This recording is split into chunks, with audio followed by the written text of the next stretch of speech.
Hello, everybody, and welcome back to the Sanderlanche podcast. I am Data, and with me this week is... Joe. And Dak. That's it. Joe and Dak. I gotta stop saying that's it. It seems very disappointing. But anyway. Let's be clear, it's very disappointing. This week we read Elantris, chapters 14 and 15, wherein first is Sarene's chapter, and she has a sewing circle going on, or a what is it? It's not sewing, it's needlepoint. Yeah, a whole needlepoint club thing happening, and then she goes to her first party since arriving at Erelon, and it's a thing. And then we get Hrathen's chapter, and he basically has a big internal monologue, and then he meets up with Telri, and then he meets with the Elantrian city guard.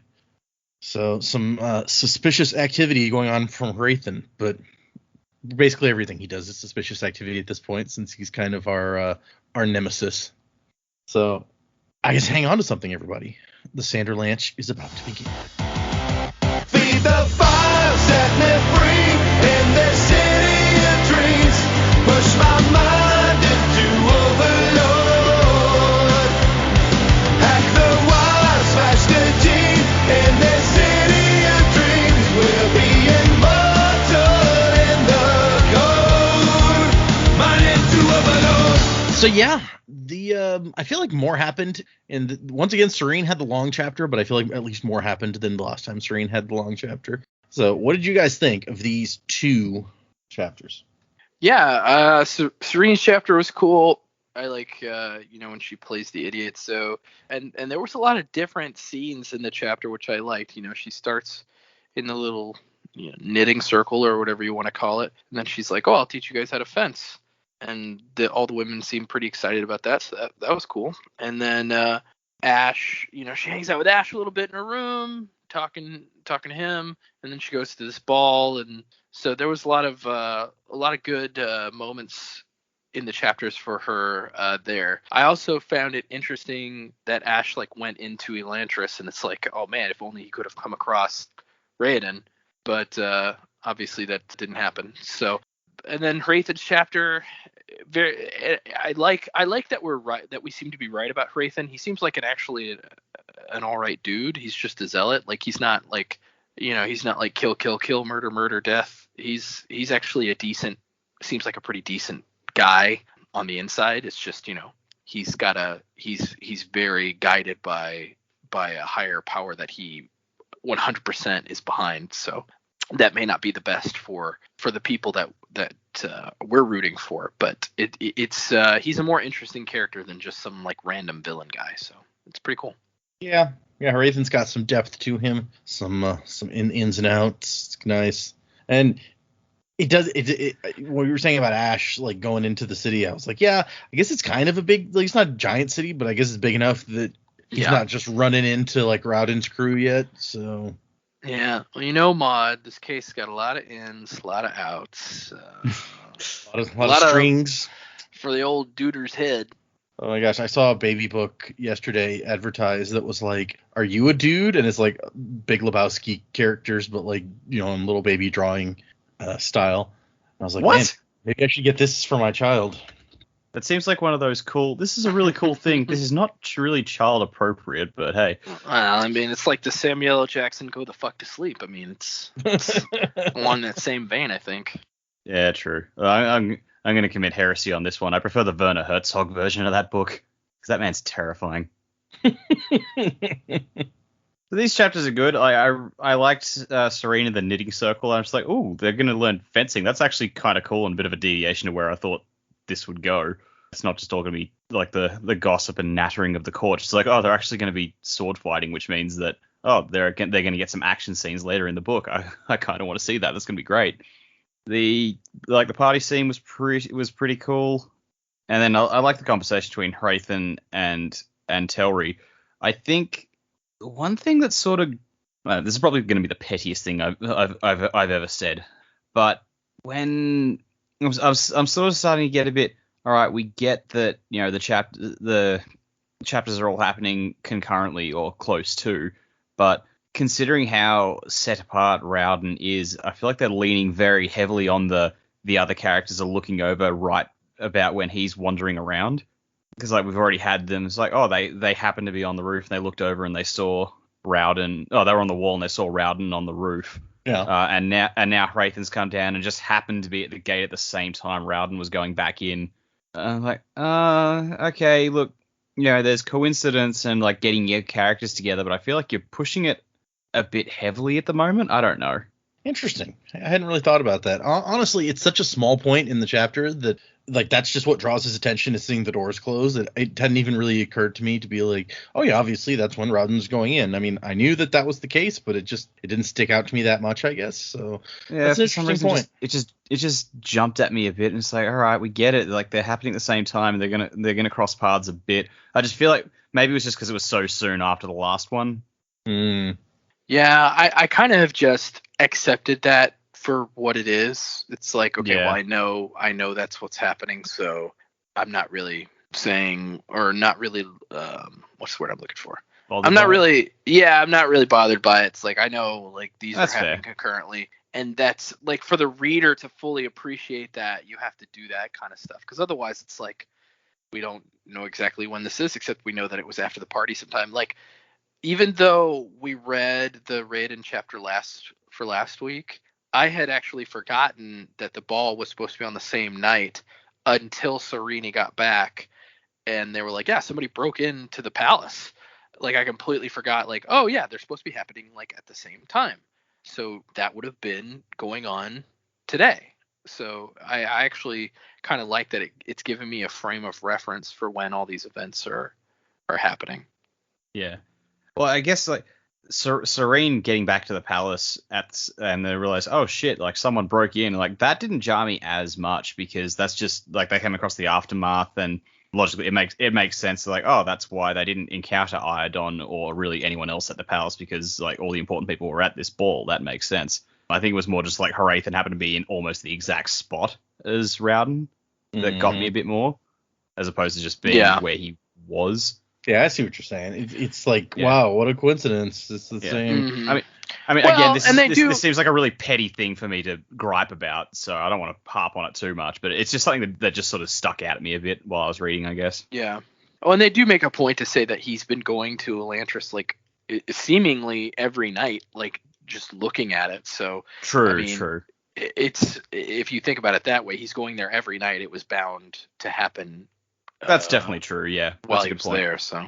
Well, and at the same time, I feel like if it was like major plot points relying on these coincidences, I would be a lot more like, okay, really? I mean, we're just going to rely on, oh, they happen to be in the same place at the same time to get like this major plot point across. But it doesn't come across me that way. It's just like, oh, and by the way, here's a thing that you noticed that points out to you kind of when this is happening. So maybe that's why it doesn't bother me. That's also a good point.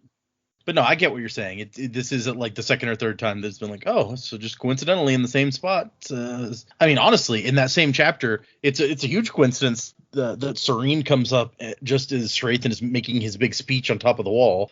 So yeah, I guess it's just more palatable when Sarene and Hrathen cross paths with each other because they're in the same city and they're not like isolated from each other. Whereas Hrathen is very much harder. But I mean, they're the three main characters. They're gonna have to cross over at some point. So.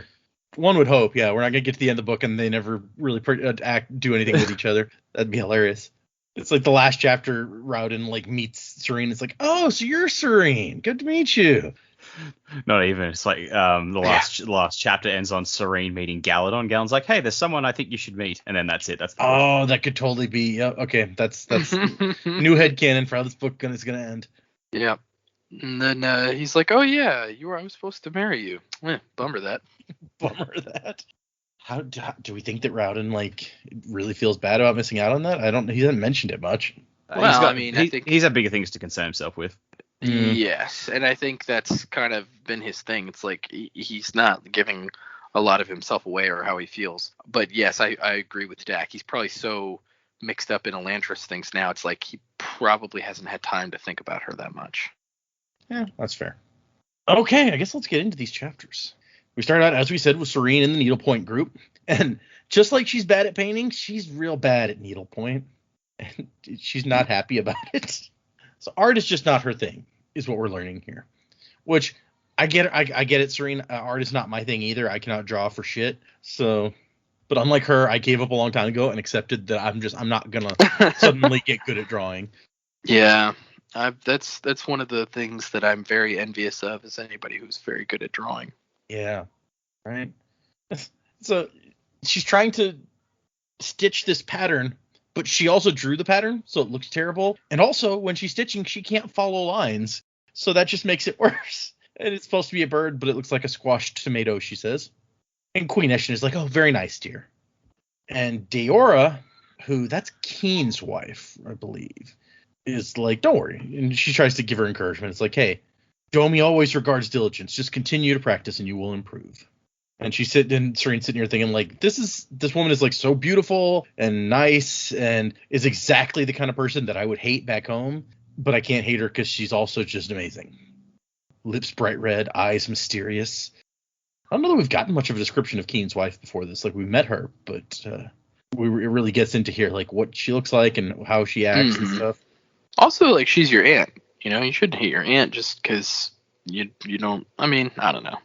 It's like she's known for her remarkable beauty, which I guess Sarene's not necessarily known for that, so she's kind of bitter. It's like, I really hate, like, the pretty girls at court, but also Deora is the kindest, most intelligent person at the court, so I can't dislike her.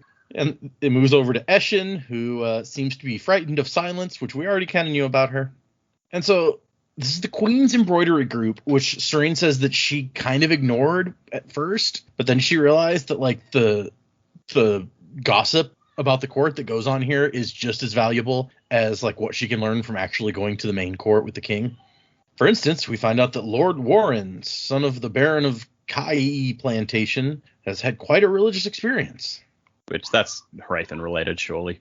It does kind of seem that. And it gets discussed later at the party, so we can touch on it more then. But yeah, it seems kind of that way. Yeah. And I like how the Queen starts out with this interesting piece of news and immediately transitions into, sweaters are coming back next year. And so I'm going to make Iadon wear one so the king has to look fashionable. Sweaters are back, girls. Sweater vests. But Deora brings us back around to it. It's like, yeah, it seems so weird that after being a devout Korathi for so long, he would suddenly convert. And the other women are like, yeah, it's not like there's really any difference between the two churches unless you listen to the priests. What do they know? They act like your soul depends on whether you call God Domi or Jadeth. And Sarene tries to be like, well, actually, they're kind of pretty different churches. And the girl's like, yeah, if you're a priest, maybe, but that doesn't make any difference to us, right? And like Sarene kind of drops, it's like, oh, of course. I mean, we are all only women, right? To try to kind of get a rise out of them. And then Eshin asks, what do women do to pass the time in Teod? And apparently Sarene has been waiting for the opportunity to kind of try to nudge these women into being more active. So she's starting out with like, well, we do lots of stuff. But I mean, for instance, we go to the court and the king's court is open to everyone. And we actually take an interest in what's going on in our country. But one of the other women jumps in, the overweight one, which has to be pointed out every time she's mentioned, apparently. So do you fight each other with swords? So apparently the rumors in Erelon are that to entertain the men, the women murder each other with swords in some sort of gladiatorial battles, which is funny because we were just talking about that being part of her trial. Yeah. And apparently they don't do that here. Yeah. I also like how the other women brush off. She's like, we actually take an interest in the running of our country. And then they're like, wait, but you guys fight with swords. That's what I heard, right? So, yes, the women fight with swords for the entertainment of the men under King Zapp Brannigan. Yeah, that is what would happen. I find this to be a very seductive dueling technique. The uniforms for the gladiators, they're made of real velour. Oh my gosh. It's sad that I could absolutely see this being an episode of Futurama where he becomes king and makes women fight. But the spirit is willing, but the flesh is spongy and bruised. He says, like, whichever one wins, like, gets to sleep with him, and they all keep trying to lose. Yeah, exactly. Oh ho! Winner of the tournament is a delightful Leela. Yeah, because Leela can't back down from a challenge. So even though she doesn't want to have sex with Zapp Brannigan, she wins. She has to win. And then she has to win, exactly. Well, we meet again, Leela. You just can't get enough of this sweet, sweet candy. Bam. Oh my gosh. No, they're like, so yeah, we heard that you guys kill each other for the sport of the men. And it says Serene's eyebrow twitched. We call it fencing, Lady C.A. Iadon, and we do it for our own amusement, not that of the men, and we definitely do not kill each other. The swords have little knobs at the end, and we wear thick clothing, so no one really gets hurt. But they kind of skim over that. They're like, wait, so you really do use swords? Oh my gosh. He's like, yeah, I mean, fencing was like my favorite sport. And says the women's eyes shone with an appalling level of bloodlust. And so she's thinking like she'd been hoping to like nudge them into being more politically interested, but she's going to take what she can get at this point. So she's like, I could teach you guys if you want. Apparently, Iadon isn't a big fan of fighting and swords. He feels that it's beneath noblemen, so none of the noblemen in his court even carry weapons. He calls fighting peasants' work. He studied them rather a lot. He's a fine leader, you know, and a fine leader has to know a lot about a lot of things. Oh, yeah. Great leader is Iadon. Oh my gosh, really just adds to the whole, wow, how did Arelon not get conquered? Yeah, seriously. It really just boils down to, yeah, they had the mountains defense, and other than that, no one could really be bothered until now. I think that's it, exactly. Yeah, the mountain defense, and then people are like, don't want to mess with like being so close to Elantris, so it's just like, do we really want to do that? Just let him have his little kingdom. Well, and until recently, like Duladel was also like in between them and everybody else. Duladel's fallen within the last year or something, I think. So yeah, she says, so none of the men can fight, and they're like, well, you know, except for Lord Eondel and Lord Fjorden. And apparently the ladies are big fans of Fjorden. Oh yeah. And Prince Hrathen knew how to fight. I think that's the first time we're learning about this. It's like, I think he had Eondel teach him just to spite his father. He was always doing things like that. And so Serene's like, well, I mean, you know, if Iadon says that it's beneath him, then how can he complain about us doing it? We are only women after all, right? And everyone smiles mischievously. And then we cut to Sarene being like, hey, Ash, where'd I put my sword? He's like, your sword? Never mind, I'll find it later. So Aish has been wandering around trying to find information. We found out in that last chapter, she said she was going to send him to the dungeons, which he mentions here. He's like, yeah, I didn't find any princes locked away in any corners of the dungeon. Sorry. But also people in K don't want to speak to Seance, really. They associate us with Elantris. And the Seance in Elantris are all crazy. So, and all the Elantrians that I talked to just tried to beg me for food. Like I could possibly carry it to them. I got no hands. Also, so he's like, basically the only people with decent information that would actually talk were the guards, the Elantrian guards, or the guards of Elantris, whatever they're called. And Serene's like, oh yeah, they're supposed to be the most elite fighting group in Arelon. And he's like, yeah, and they will tell you that repeatedly. Look at us, we're the most elite people in Arelon as far as fighting goes. You know, boasting. That's a sure sign of truth right there. They're the best fighters in Arelon. You're the only fighters in Arelon. Yeah. It's not hard to be at the top when you're the only ones, baby. And who do you fight? People with the plague. Yeah. I sent wave after wave of my own men at them. Okay, yeah, there's new headcanon. Zapp Brannigan is in charge of the Elantrian city guard. Yeah. God. But Aish even is like, yeah, I mean, I'm pretty sure they don't seem to actually know much about battle. They're good at cards, though, and drinking, and they keep their uniforms well pressed. So there's that. And so according to them, the people in Elantris, the Elantrians, when they get taken by the Shade, they basically turn into animals. They're not even human anymore. And he's like, and that seems to be the case for the Elantrian Seance I spoke to, so maybe that's true. He's like, and he says most of the ones Elantrians I ran into were just crying or mumbling in corners. So basically he saw the Hoed, or however it's said, laying in the streets mumbling to themselves because the pain has gotten too much. And so Serene's like, so I guess the shout is really mental as well as physical. It just completely messes them up. And we get back to the thing, she's like, how are they fed? And she's like, they're not, as far as I can tell. She's like, but how could they possibly survive? I don't know. But my favorite bit is when Aish says, they are a group of miserable, cursed individuals that your god appears to have forgotten. And the rest of the country is trying very hard to follow these people. Yeah, that's a real, like, almost, I want to say almost like criticism. It's like, everybody's forgotten them. Your god, your people, nobody cares. Well, I find it interesting because it's the first indicator we have that whatever the Seons believe, it's not in this same god that, it's not in Domi or whatever. Because he very clearly says your god.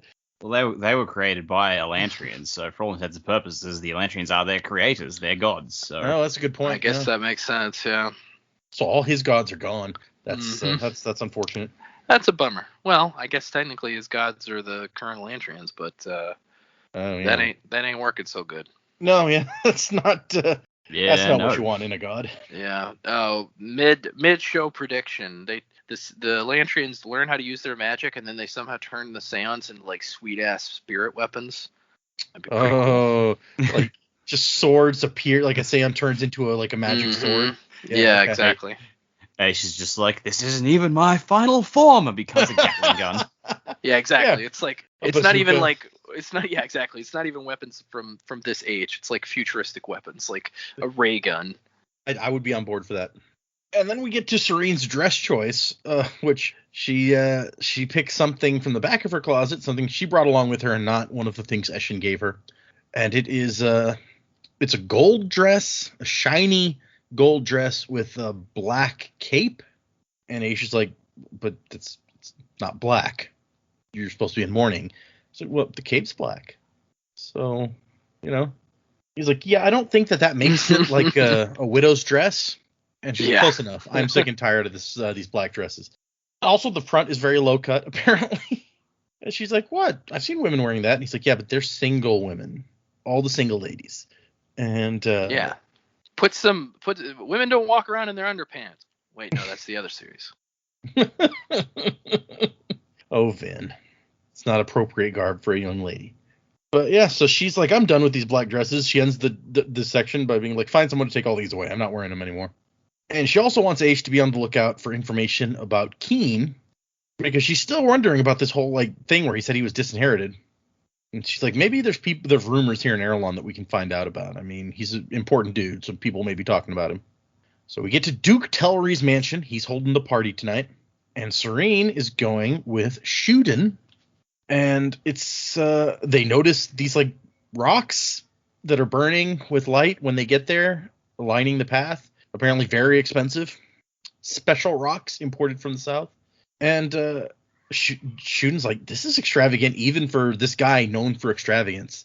But unlike what she was hearing from other people, like Lucal, I guess, earlier, Fjoden's like, look, he's more clever than most people give him credit for.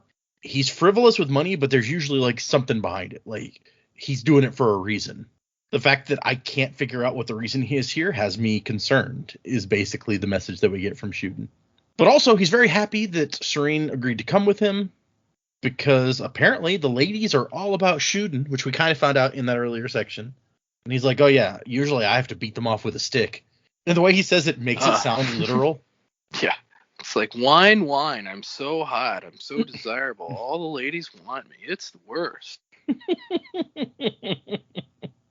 And she's like, listening to you talk, you'd think you never intended to get married. And I love his response. He's like, no, I mean, I'm very interested in the concept of marriage, or at least the theory behind the concept. But finding a woman in this court whose twittering foolishness doesn't cause my stomach to turn, that's another thing entirely.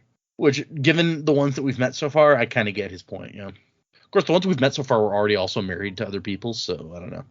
And Deora's daughter's, I assumed, is not married.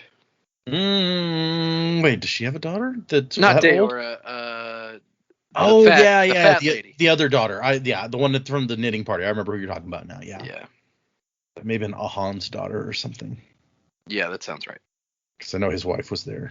Yeah, so maybe she was the one at the thing who was like, when Fjoden's mentioned, she's like, oh, that Fjorden, so hot.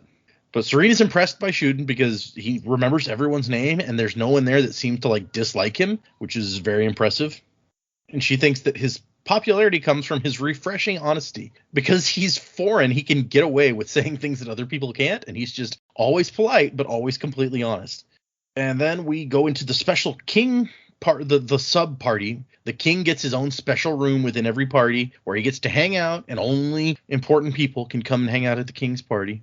We find out that Iadon and Telri are in the same business. They both have merchant fleets that trade in the Sea of Fjorden, so they're rivals in business. And Serene's like, why does the king come to these things? My father never goes to parties like this. And Shun's like, well, yeah, that's because your father's a grown up. Iadon is still like impressed by his own power and likes to, drink in the people being like, oh my gosh, look, it's the king. He's so great. Let's fawn all over him. I like whoever throws the ball has to have a nice room set aside for the king's second party, a second band just for the king's party. No one below a duke or a very well placed count is even allowed in the room. And she's like, but you're a baron. That's below those. And he's like, yeah, I'm a special case. We basically forced our way into being noble, so I can get away with some stuff. But we also find out that our friend Hrathen is here.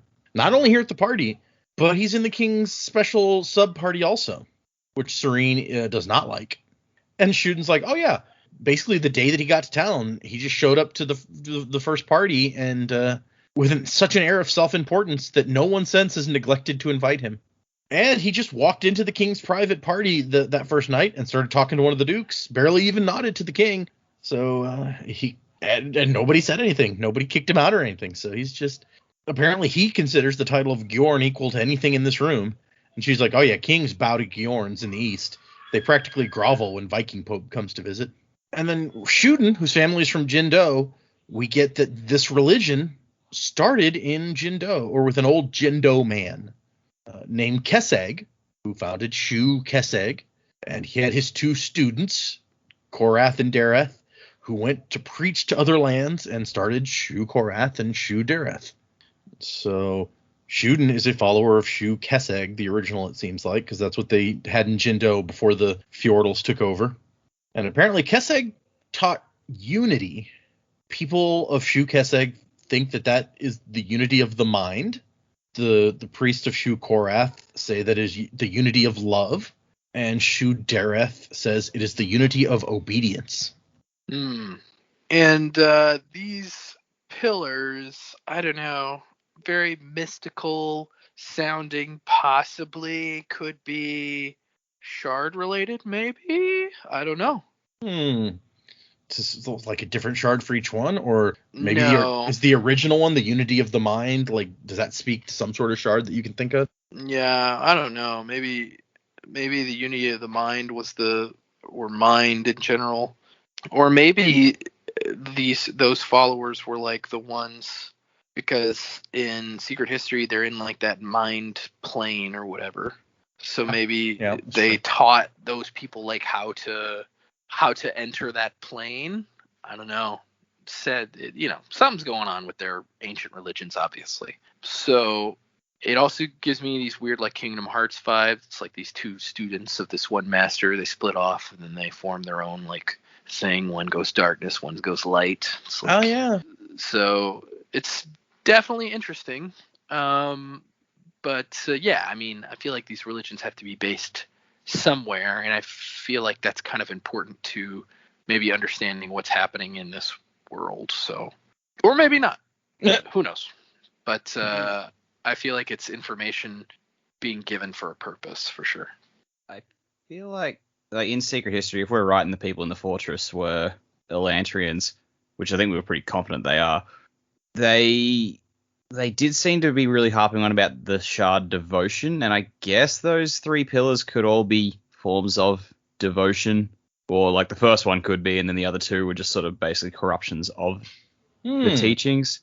I think we need to know more, but I feel like that's probably how it's going to go down. So I don't know, we'll see. Yeah, I mean that's a good point, Dak. I mean, love is a type of devotion. Obedience is a type of devotion. Yeah. I'm not sure how mind would fit into that, but maybe like you're thinking about the thing that's devoting your mind to it, your thoughts. Yeah.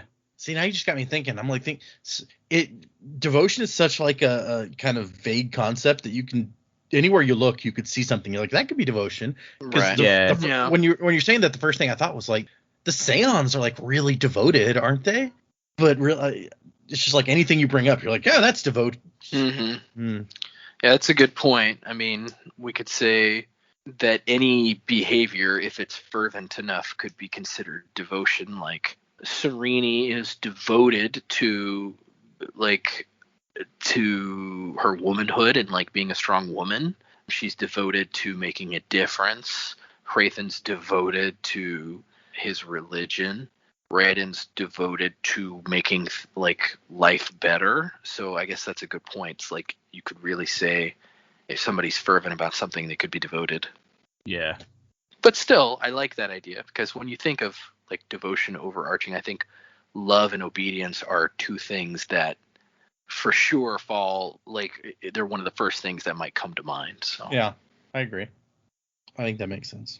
Serene's basically like, yeah, Shu Dureth, they suck. And Shuden's like, well, I didn't say that. I mean, the soul of Shu Keseg is acceptance. There's room for all teachings. The Durethi think they're right, or they're doing what is right, rather. But this one is dangerous. So Shuden went to one of his sermons and could immediately apparently spot what we found out in that last Hrathen chapter. It's like, this guy is not speaking from the heart. He preaches from the mind, and he's just looking for numbers. He doesn't care how faithful the followers are as long as they're signing up to drink the Kool-Aid, basically. And then we also get a look at Warren, who came up in the discussion earlier. Shouldn't even be in this room. He's not important enough, but apparently he's using his association with the Gjorn as an invitation. He was famously pious as a follower of Shu Korath, but claims to have had a vision of Jadeth commanding him to convert. And Shuden says, I've always suspected that his piety was an exhibition. His extreme devotion gained him notoriety. He's just an opportunist. So yeah, this guy definitely has something going on with Hrathen, causing this sudden, mysterious vision and conversion to Shu Dereth. And Serene's just like, damn, I waited too long to start coming to these balls. He's got like a week's advantage on me. And then Royal shows up. And really, I love Royal more than ever in this chapter. He's amazing. Yep. Lecherous old man, always a good character. Yep, exactly. He's Master Roshi here. And they start talking about like how helpful it is to have Sarene here to keep the girls off of Shuden. And Royal's like, man, I was hoping you wouldn't realize, because maybe I could keep some of the ladies off as well. It's tough life. And Serene's like, a little bit disbelieving that this old and not particularly attractive dude is just like reeling in ladies all over the place. And she says, you women want to marry you? And then she remembered her manners and added my lord, which I don't think makes that more polite. I'm just saying. No, definitely not. It's like people like you. I mean, my lord. It's like, yeah, that was still mean. Thanks. Women want to marry the dude who looks like a burned sandal? Your Eminence. Yeah. People want to marry a walking corpse, sir? But he's not offended. He laughs at it. He's like, hey, don't worry. I get it. I'm old. I'm not much to look at. My wife's been dead 20 years and I don't have a son, though. So all the unmarried girls seem to realize that my money's got to go somewhere when I die. So they're like, hey, if I can get this guy, I'll just have to indulge him for a few years and then bury him and find a lusty young lover to help spend the money. He's very good-natured about all this. He's like, well, like if they're gonna be gold diggers, I'm gonna make them dig. Yeah, that's exactly what he... Oh my god. They think I'm too old to make them do their wifely duties. They are wrong. If I were to let them steal my fortune, I'd at least make them work for it. Yeah. Great. I think this is the point in the show. We're making jokes about this character, but this is the point in the show where we need Jamie to tell us like if this is okay. I can fairly confidently say, like, she'll say yeah, because she knows this is all tongue in cheek. Sure. Okay, so we cut back. Serene's just like, I knew you were a dirty old man. He's like, yeah, self-professedly so. I admit it, so that makes it all okay. Well, also, this is all like just, it's not only tongue in cheek on our part, it's tongue in cheek on his part, I think. Yeah, because yeah. It's like none of this is stuff that's actually going to happen. Or maybe it will. Maybe we're in, like, next chapter, he's gonna be like, so I found a girl who wants to marry me. But Royal says, I hear that our dear Lord Telry's sudden good fortune isn't a matter of pure luck. So something has happened. And Shuden's like, but Telry hasn't declared allegiance to Shu Dereth. And Royal's like, well, not openly. But my sources say there's something going on here. There's rarely been a party like this in K, and the Duke is throwing it for no obvious reason. One begins to wonder just what he's advertising and why he wants us to know how wealthy he is. And that's when Eshin calls Sarene over, and Sarene starts to have second thoughts about maybe I shouldn't have stopped wearing black and worn this low-cut dress if I knew I was going to be hanging out with the king, and he looks kind of angry about it. But she's like, oh, hey, I was just explaining to my husband that idea that we had, the one about exercising. And fucking Iadon is not helping himself at all here. He's just like, what's this nonsense? Women playing with swords? And she's like, well, you wouldn't want us to get fat, would you? No, of course not. You could just eat less. Just put the fork down. And it's funny because Sarene is apparently like a really tall, thin woman. So coming from her, this discussion is just even funnier. But it's like, dude, do you have to be an asshole at every moment? But Sarene just keeps playing dumb, and he's like, there's got to be a better exercise. And she's like, but I've done this ever since I was a child. You certainly couldn't have anything against a foolish womanly pastime. Which, calling it foolish may have been taking it a bit too far, because then he eyes her a little bit like, wait a second. Before once again getting frustrated, and it's like, whatever, do what you want. I don't want you spoiling my evening. And then a messenger shows up and starts whispering something in Iadon's ear, and the king is very unhappy. And then the man moves to whisper again, and Iadon pushes him back. He's like, just say it. I can't stand all the whispering. It was a really weird... Very Rajesh Howard moment here. It's just like, okay, stop whispering in my ear. Yeah, no, you're right. That is very reminiscent. And the guy's like, it happened just this week, your majesty. And so Sarene's like, oh, here, I'm going to hear some juicy goss. And then Hrathen, just from off in the corner, not even seeming to be speaking in this direction, but somehow making his words travel exactly where he needs them to go, is like, I would have thought the king wouldn't discuss such important matters where the dull-minded can hear. Such people tend to be so confused by events. And the king notices Sarene standing there, and he's like, ugh, and has to like grab the guy and kind of take him over into a corner to finish this discussion. And Sarene's all pissed off, like, he did that on purpose. We're like, yeah, no shit, he did it on purpose, Sarene. What kind of statement is that? It's like when you play dumb, sometimes people, think you're dumb. And Royal's like, man, this guy's good. It's a masterful stroke when you can turn someone's guise to your advantage.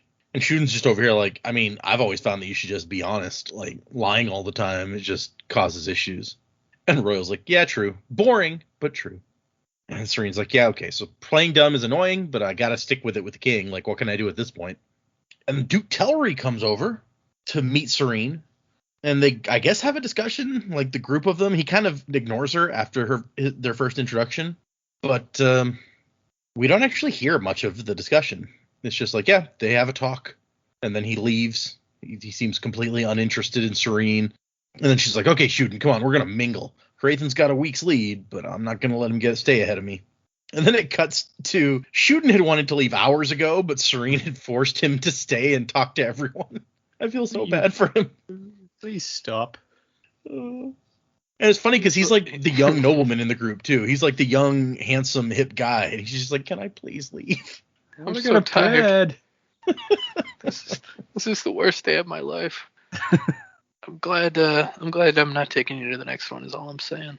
And he does. He's like, I'm glad Ahan is next in line. Your company was delightful, but I just can't keep up with you.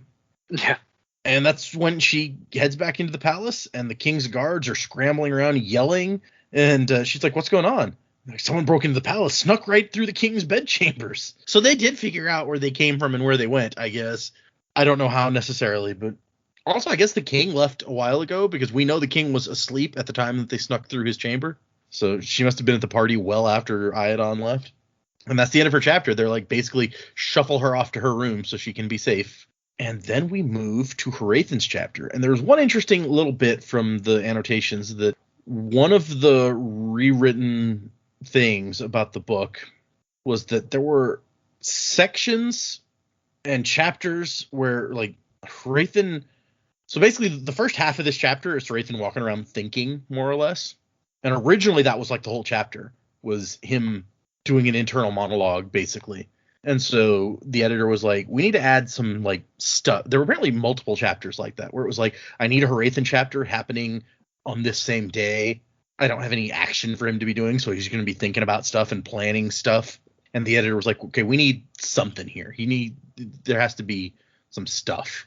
And so part of what he thought about to himself turns into the conversation with Tellery that he has in the second half of the chapter. And so you take some of his internal musings and port it over there, and you add the thing with Tellery to make his storyline have a little more pop to it. Because apparently, originally, Tellery was not even as big a character as he has been so far in this book. And maybe I'll let you guys read it when we get to the end, because I think it will be in the books that you have. But there's like deleted scenes from a different character that was going to be like a secondary antagonist that eventually got cut. Hrathen had like a brother or half brother or something who was completely insane, like Caligula levels of insane. Oh, good. And he was going to be like, he was going to show up and be this guy Hrathen was plotting with. But he was the kind of guy that, like, you know, Hrathen meets with him once and like they make a deal. And then the next time Hrathen comes back, this guy's just decided that, no, the deal is something completely different than what they previously agreed on. And weird. Also, you know, I randomly execute all these people, or just like the weirdest, like insane stuff. And so that guy's character got cut entirely. I am So altering he the took deal. that- Pray I do not alter it any further. Exactly. Yeah, he took that guy and he's like, I guess Ellen can have a crazy brother. Zane, here we go. That's true. I guess maybe that is like Ellen does end up with a crazy half brothers. Maybe he ported that idea over. Refitted for sequel. Yeah. But anyway, so Hrathen's walking around at night, and like Joe said, it seems that he comes out and like just climbs up and stares at Elantris. He's up here like, dream on, Elantris. Yes, sleep, Elantris, sleep. Soon you will be mine. I want you lock, stock, and barrel. Is this some sort of gay thing? No. Are you sure? Yes. We've done that quote so many times on the show. Oh, I mean, it's a great quote. Also, I feel like Hrathen's looking out over the city, but he's not the one saying all that. He looks down and Dilaf is the one there saying that. And then Hrathen's the one just like, is that a gay thing? I totally buy that, actually. Yep. Dilaf's like, sleep, Elantris, soon I will destroy you. And Hrathen's just like, what's wrong with your voice? When did that happen? Also, why are you even here? Yeah, seriously, nobody invited you.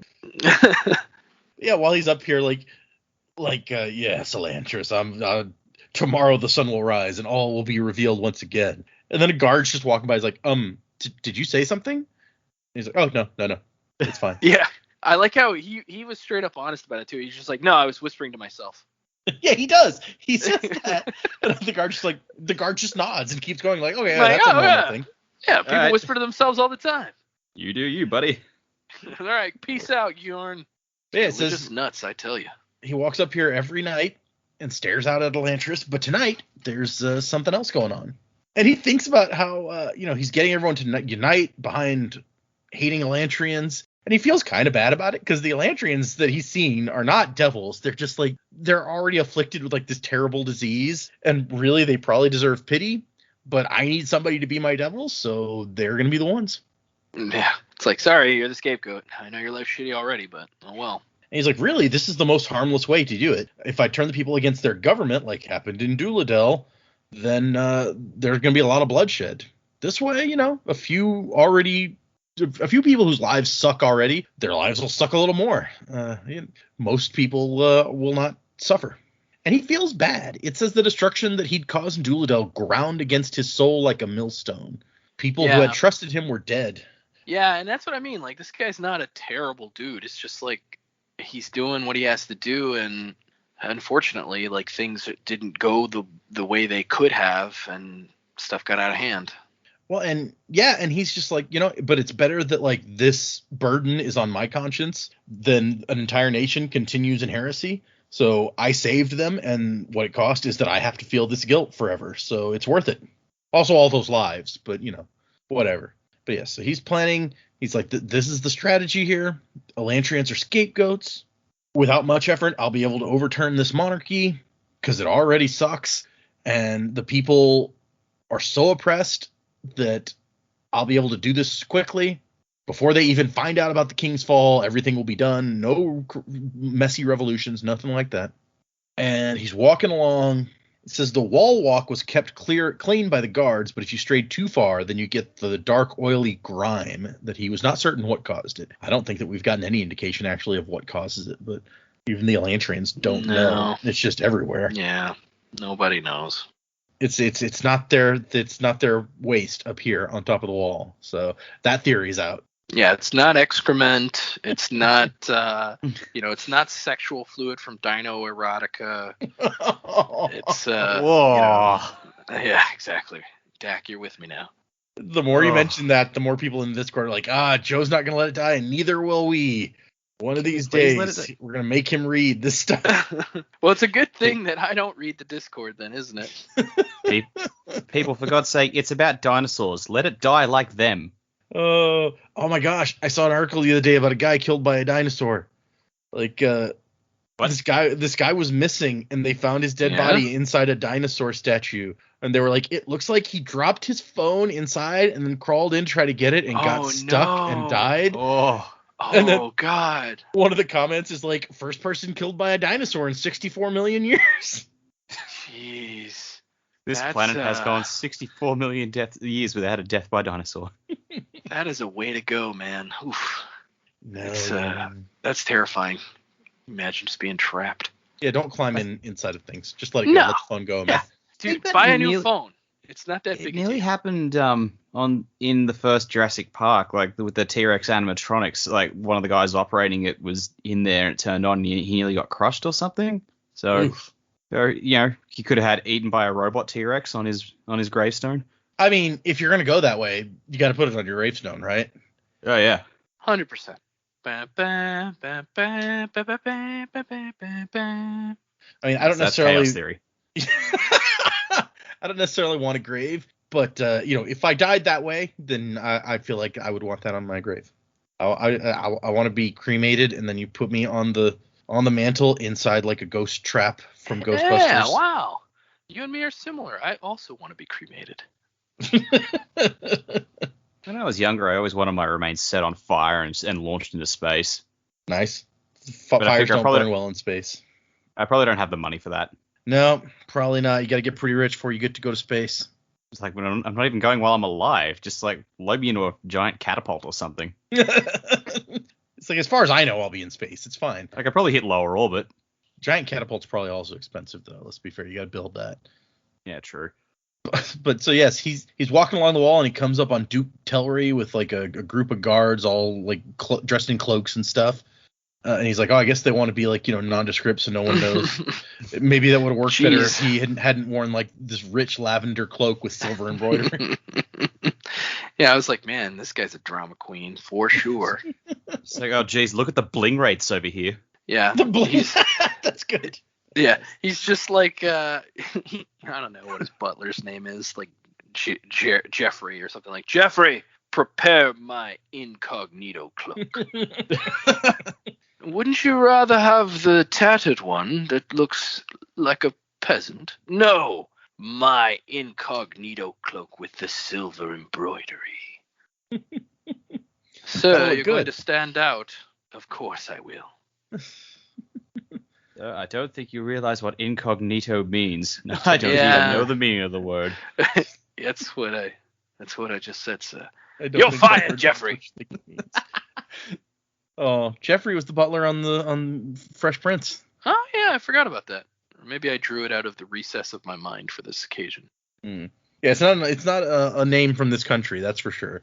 His name would have to be like Teofrey or something to be an Erelon name.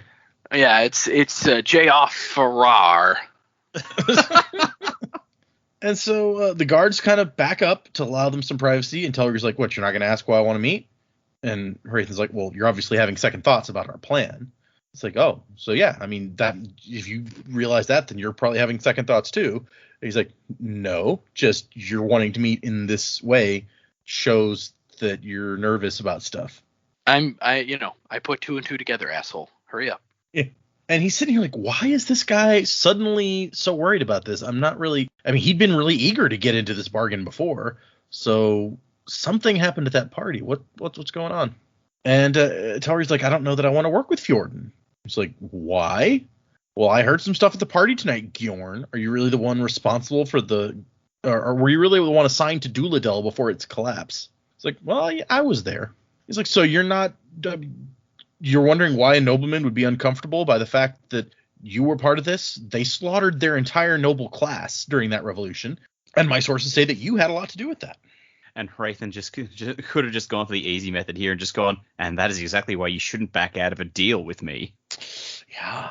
But he takes a more roundabout way. He's like, so yeah, where'd you get these soldiers that you use?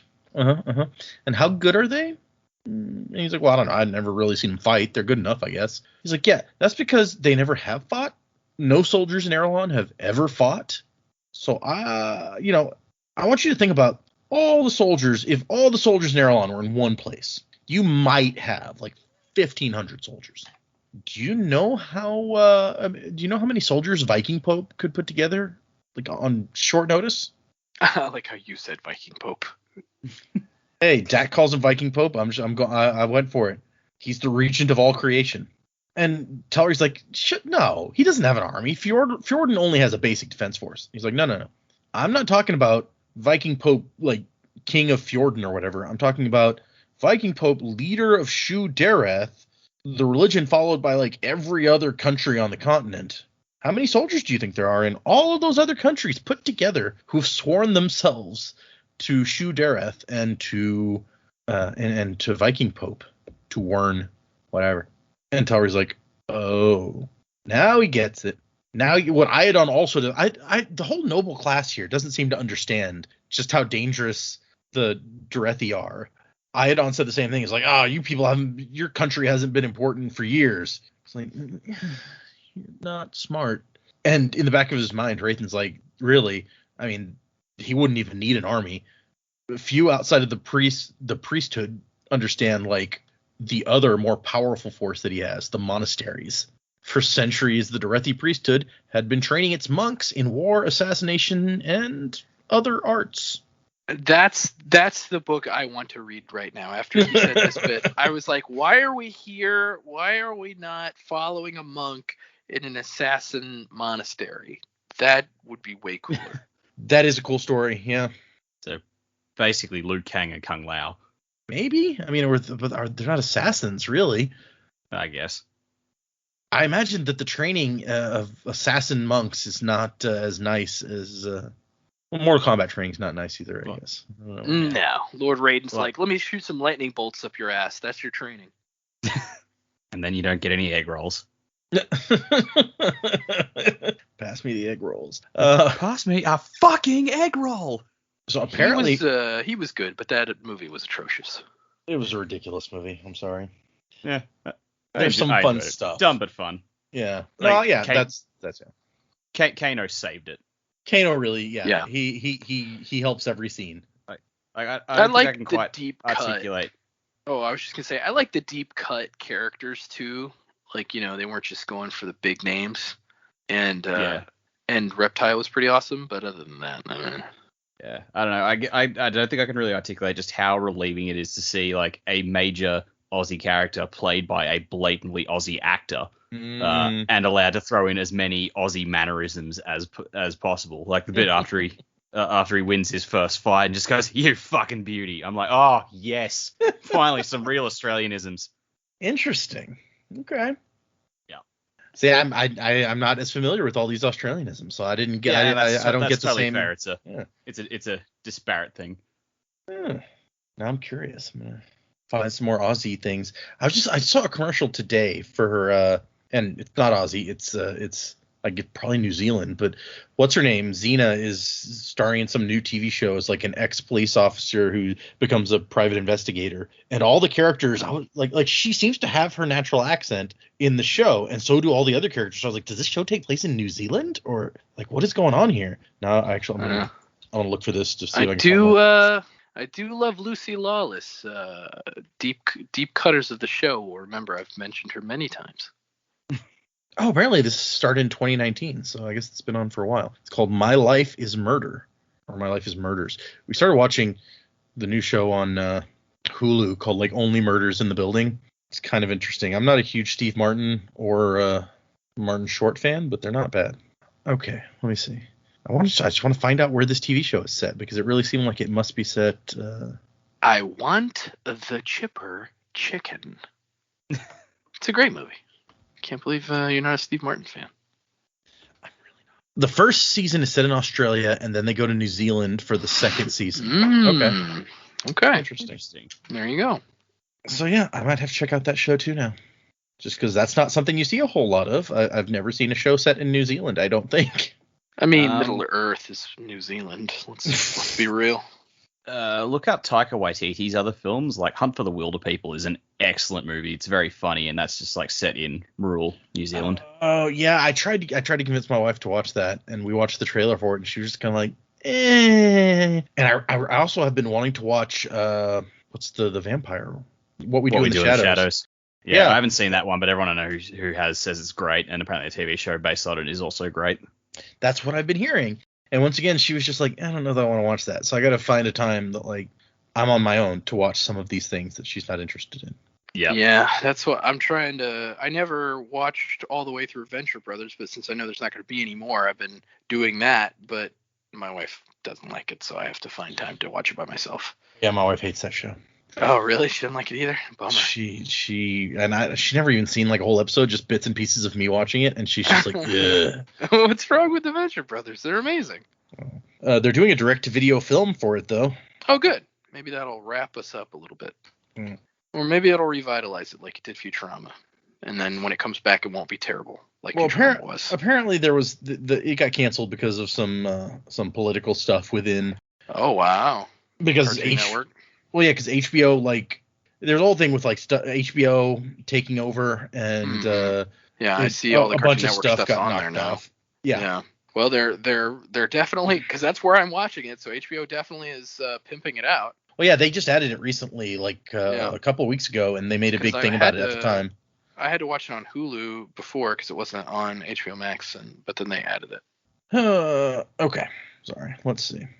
Yeah, basically it wasn't like an Adult Swim decision or a Doc and Jackson decision. It was like above them, and so Adult Swim was stating right after the cancellation was announced, like, yeah, we would really love to do more Venture Brothers. But yeah. Anyway, sorry, got way off track with those. We get an interesting little note that just thinking about the monks trained inside the Decor Monastery gaining access to defenseless Erelon. And Hrathen looks down at his arm, where beneath the plate, he bears the marks of his time there. So it sounds like he spent some time in one of the monasteries, and it left some permanent marks on him. Doesn't sound fun. And so he's telling Telri, like, look, I'm here because Viking Pope is giving you guys a last chance to voluntarily convert so that he doesn't have to crush you completely. And the first step to conversion is making sure the government is favorable to our cause. And that's going to require a change in leadership. So, ... And Telri's like, so I have your word? And Hrathen's like, yes, okay, you will have the throne, all right? And Telri's like, there's going to be people who oppose you, such as Sarene. Her supposed idiocy is obviously an act. He's like, yeah, don't worry about the girl. Just take the money we've provided and wait. Your opportunity will come soon. You heard of the news the king received tonight? Things are moving along as promised. Now we just have to be patient. So whatever news the king got, it sounds like it's part of their deal, whatever has been promised here. And then as Telri's about to leave, he's like, hey, so do your soldiers, they still have friends in the city guard?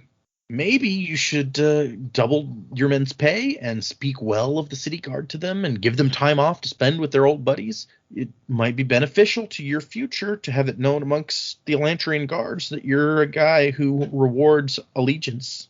So he's like, if this is the main body of soldiers in town, maybe you want them to like you and think that working for you would be a good thing. And Telri's like, okay, but you're going to provide the extra funds to double my men's pay, right? And Hrathen's like, oh, jeez, this fucking guy. Yeah, fine. He's like, I like to spend money, but I don't like to spend my own money. No, obviously not. Nobody makes me bleed my own blood. I totally was watching that movie with the older kids the other day. They'd never seen it. And we got to that scene, and it's just amazing. Brilliant. Oh, man. And then we go back to Hrathen's kind of internal monologue where he's like, it disturbs him that Telri had mentioned Sarene. For some reason, she seems to have decided to oppose me for no overt reason. And really, she doesn't understand that I'm her greatest ally. Because her people are going to convert one way or the other, and I'm the nice way. He's like, and this is the point where we're just like, what? But yeah, I just like his thing. It's like, why does she want to oppose me so badly? Doesn't she understand that I'm the good guy here? It's like, there's a carrot and a stick, and I am the carrot, clearly. And he's like, I'm not going to be able to convince her. She's going to assume anything I say is a lie. But And then he thinks about how like Shu Korath is just really on its way out. It's so weak. It lacks the virility and power of Shu Dereth. And that's when, as he's walking away or down the steps, he hears the doors close. He's like, what was that? And the guard's like, I don't know. I guess they must have been trying to escape and somebody caught them. And he's like, does that happen a lot? And the guard's like, oh no, most of them are too mindless to try to escape. Every once in a while, one tries to scurry away, but we catch him. And he meets up with the captain, who is now Zapp Brannigan in my mind. He's like, oh, it's you, Gjorn. Oh, no trouble. I bravely captured the fleeing ones when they came up to surrender to us. Yes, I'm the best, right, man? You suck. You suck. Yeah. Oh, jeez. But Hrathen's like, so, next time you find one trying to escape, and he starts pulling out some gold warnings, as they're called. So Wern named the coins after himself. Sure. Even the Lord Ruler didn't do that. Like, come on, dude. Of course, what would you call them? Like Lord Ruler, right? I can't even think of a good word. Lord Rulerings. That wouldn't make any sense. No one knew his name, so. That's true. Yeah, exactly. He couldn't very well call them Rashians. Yeah, or Rashies. Shekels. He called them Shekels, and it's just like a very oblique reference to his name. But yes, he's like, so, the next time one of these guys escapes, maybe you bring him by my church. I've been wanting to study one for, theological reasons. I can make it worth your while. And the captain's like, I think we can probably arrange that. And that's the end of the chapter. Kiv, go find me an Elantrian. So yeah, two more chapters down. What are we now? We are 34% of the way through the book. What do we have as far as predicaments? I don't know that anything like ground shattering happened in this one to change what anyone was already predicting, but what are you thinking? Yeah, so I think like I kind of mentioned before, the religions, I think those are going to be pretty important, where they came from, what they are for sure. I really think that's going to have some kind of part to play, maybe in the ultimate end of this book. For Sarene, I think the fencing thing's gonna go well, and kind of she's gonna have a lot of women behind her. I don't see that blowing up in her face, but maybe I'm wrong. But I think it's gonna be a positive thing for sure. And so that'll be fun to see. I don't know what's gonna happen between her and the Gjorn. I'm not sure what direction that's heading in, because you almost, like I said, the Gjorn is just very intriguing. You want to see what his plan is and how it's actually going to come to fruition, even though it's probably not a good thing. So it's very just like, well, I don't want Sarene to stop him. I kind of want to see what's going to happen. But yeah, I think that's kind of where we're headed on that. And then the Gjorn, like I said, his plans are still kind of in the shadows for right now, but obviously he's made a kind of a deal with Telri here, so we'll see how that plays out. And then I know we didn't talk about Hrathen this chapter, but my prediction still kind of stands for that. I think the magic's gonna end up being important as well. So that's pretty much it. Yeah, given Brandon's thing is kind of magic, that you got to figure it's going to come in. Maybe given what we saw in Mistborn, maybe multiple magic systems will pop up somehow. But yeah, it's got to be relevant, right? It can't just not be. Yeah, it'd be quite a setup if it it's just talked about and hinted at, and then never comes to fruition. That'd be quite a surprise. Hrathen spends the entire book drawing symbols in the air and nothing ever happens. Just at the end, he's like, okay, fine, I give up. Great. With all this magic graffiti that does nothing. No, I don't really have a lot for this one. I do feel like we're slowly building up to Hrathen and Sarene are probably going to come into contact, because I don't know who's going to get to Hrathen first, but I feel like, they're going to catch an Elantrian and give him to Hrathen. Well, that'll probably be Hrathen. But then Sarene is also, she's getting closer to no one knows where Hrathen is. So she reckons that he's not in the grave, so she's got to come close to finding him somehow. So I think the race is on between which of them is going to find him first without realizing they found him. So yeah, one of them is going to. I just don't know which one's going to get there first. Don't really have a lot else. I'm looking forward to long-term prediction. I do think Sarene's going to teach the women of the court defense, and then they're going to be like some of the best sword fighters in the book, and they'll be instrumental to fighting off Dilaf's inevitable uprising or whatever the hell's going to go on. But Sudden inevitable betrayal. Yeah, basically. But yeah, that's really all I've got. I do like this idea that the women are going to be the last line of defense when the whole country starts to fall, and it's like, no, we've been trained by Sarene, and they just pop out and start slaughtering. All of a sudden, like, Hrathen's got his own Dora Milaje. Ooh, that would be cool, actually. Yeah. Yeah. I'm a big fan of that. All of a sudden, they all have to shave their heads though. Yeah, I mean, they don't have to. It doesn't have to be identical. Yeah, I really want I want this monk assassin Fjordle book. How do you know it's not this book? Maybe that's That's the direction we're heading in. Sarene goes and joins the Fjordle monastery. I don't think that's gonna happen. Hrathen's gonna get sent to a monastery and trained to be an assassin, just right in the middle of the book for some reason. Well, I mean, we know that whatever the hell happened to that monastery still scares the hell out of Hrathen. So, like, that's.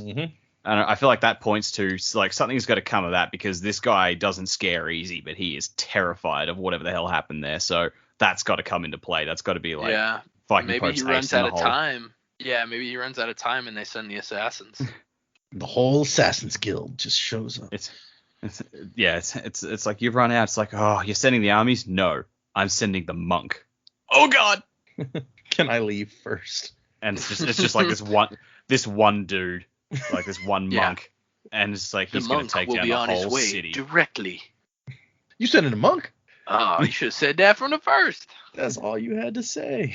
I was thinking more like Return of the Jedi. It's like, the monk is coming here. That is correct, Hrathen, and he is most displeased by your apparent lack of progress. Oh no, that's not okay. Yeah. Sorry, I'm just thinking about like casting the characters in the book as like Star Wars characters now, and it turned into a whole thing in my brain. Who is Hrathen in Star Wars? Is he Darth Vader? I'd say he's actually probably Vader. Yeah. Yeah, it kind of fits. I guess then that makes Viking Pope has to be Emperor. Yeah. Yeah. The part where they were talking about his armor at the party, I was like, this sounds like Saiyan battle armor. He's got shoulder pads that like go out a foot on each side. Oh yeah, a foot on each side, yeah. I was like, that sounds like Saiyan battle armor with a cape. Basically, he's King Vegeta. Well, it's plate armor. I think he probably has like stuff on his arms too. Yeah.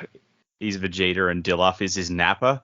It's like, well, yeah, he's King Vegeta. Hrathen, well, no, Hrathen. He's King Vegeta because he's got the cape, but Frieza's Wern or whatever. That makes sense. Oh, so maybe Dilaf. If you guys are suspecting that Dilaf is gonna be like the bad guy at some point, so if he's Frieza, does that mean Dilaf is more like Zarbon or? Sure, or Dodoria. Could be either one. Or Captain Ginyu. Captain doesn't really work directly under King Vegeta that way, but yeah. Well, you know what? It could be like, that would be sweet if Dilaf like walked into Elantris and was just like, change now. I don't think that's gonna happen though. No, I don't think that's. Yeah. No, that'd be great. Oh, instead of like a body changing beam, he starts spitting Seons at people. Okay, I'm with it. Are they just normal Seons, or does he have like an evil Seon? I don't know. I was just trying to picture, what's a golden thing that can come flying out of his mouth? Oh, Seons.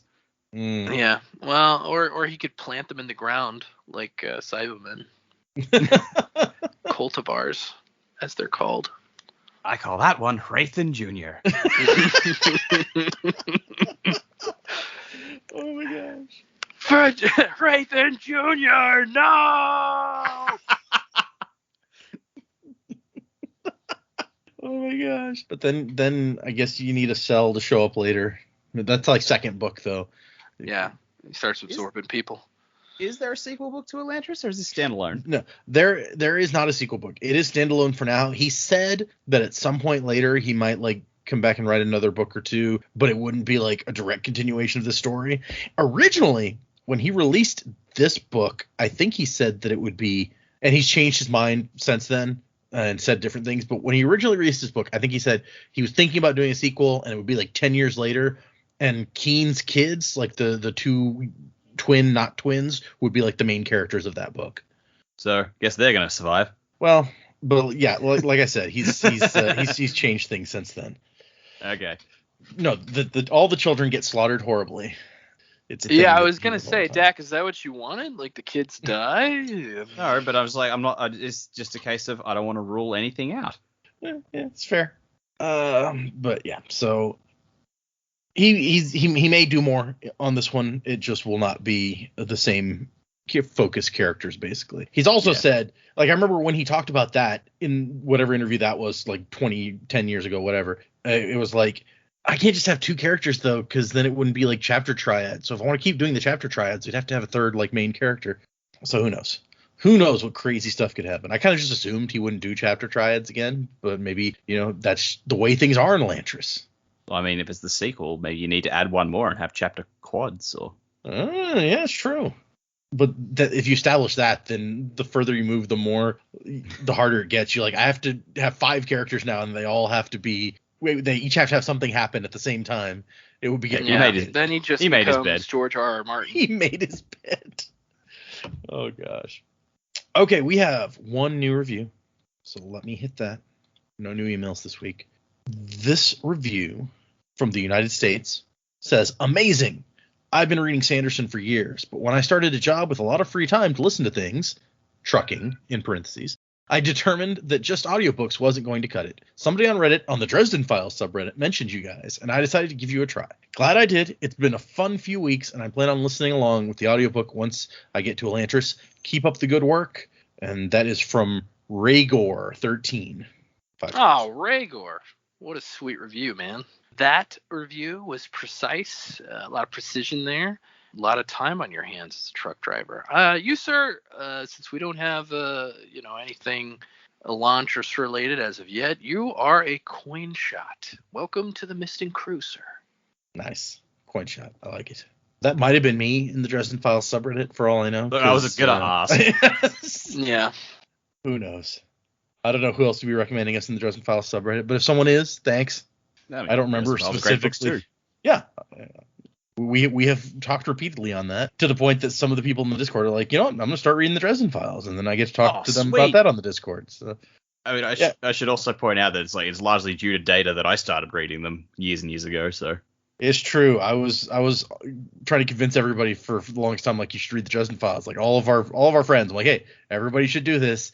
To the point that when I went to see Poet in Denver, I brought like a flash drive with the first 3 books on audiobook. Like, here, now you have no excuse. You can listen to these books, which he didn't do. Well, now he's read some of them. I remember he's read some of them now. I know he's definitely talked about he really loved Summer Night, but I don't know how far he actually got. I think it was after Billy decided to read them that Poet was like, okay, maybe I'll give them a try. Okay. Summer Night's one of my faves too. I also really like Death Masks and Death Mask is great, yeah. Deadbeat. Proven Guilty, I'm not a big fan of. I like Blood Rights. Oh, Blood Rights. That's the one that a lot of people have some issues with also. Really? I think the depiction of women in the book that's about a porn video shooting. Yeah, well. What can you do? But it's got a great thing with a frozen turkey and stuff, so, Sure. Yeah. Anyway. Thank you for the review. If anyone else wants to get jumped into the Mist and Crew, leave us a review on Apple Podcasts or wherever you get your podcasts. You may have to send me an email and point out your review if you leave it elsewhere, because the tracker that I use doesn't track everything everywhere. But, I will gladly accept reviews wherever you want to leave them. And I want to do a quick plug and also a thank you to any listeners that have been going to my YouTube channel. The YouTube channel, if you're unfamiliar with it, I've changed the name. It's now called A4 Reads. So that's A and then space FOUR space Reads. I've been seeing a lot of traffic on my channel, and it's I've grown in subscribers quite a bit recently, and so I would assume some of that is due to the listeners of this show, and so I want to say thank you for your support. If you guys have, I know I'm right in the middle of a book right now, but if you have ideas for other books you would like me to read, as long as I can do it, I've kind of looked up fair use stuff, and as long as it's for educational type purposes, I don't think that it's a big issue. So as long as I do a disclaimer at the beginning, I'll keep going as long as I won't be stopped. But yeah, thanks to anyone who's been supporting that. It's pretty cool. What are you reading right now? I'm still reading Midnight Sun. Which you were just talking about it to the audience, and I was like, maybe they don't remember what you're reading. So. Oh yeah, my bad. Yeah, Midnight Sun is still what I'm reading. I haven't moved on from that book because I wasn't sure how much people were getting out of it. But then when I've seen the increased traffic, I've increased the amount of things that I've been releasing. I'm doing it a chapter at a time. So because that takes each chapter takes about an hour to read aloud. So. I like when I search on YouTube for A4 reads. Yours was not like the first thing that came up. It's like Miss Rogers reads Harry Potter and the Goblet of Fire. Okay. Yeah, not surprising. For a second, I thought that you had switched to Harry Potter and the Goblet of Fire, and then I saw the Miss Rogers thing and was like, oh, okay, no, that's somebody else. Good to know. Yeah, Goblet of Fire. Good book. Good book, yes. Agreed. If you would like to send us emails, the email address is thesanderlanche@gmail.com. You can find us on Facebook and Twitter and YouTube and Instagram. I'm going to work on uploading the third Mistborn book to YouTube in the near future. That is my plan. So if you're a YouTube person, you will be able to listen to stuff that we did months and months ago when I get it up on YouTube. But yeah. So for next time, we are reading 2 more chapters. So that will be 16 and 17, and they're both kind of lengthy chapters this time. The second one is still the longer of the 2, but they're both a good length. So lots of meaty things going on with the next 2 chapters. So meat. Read those for next time, and come back. We will discuss them. Music by Miracle of Sound, and Wasing to the Time of Next, everyone. Colo? My name's get up, get out in the city.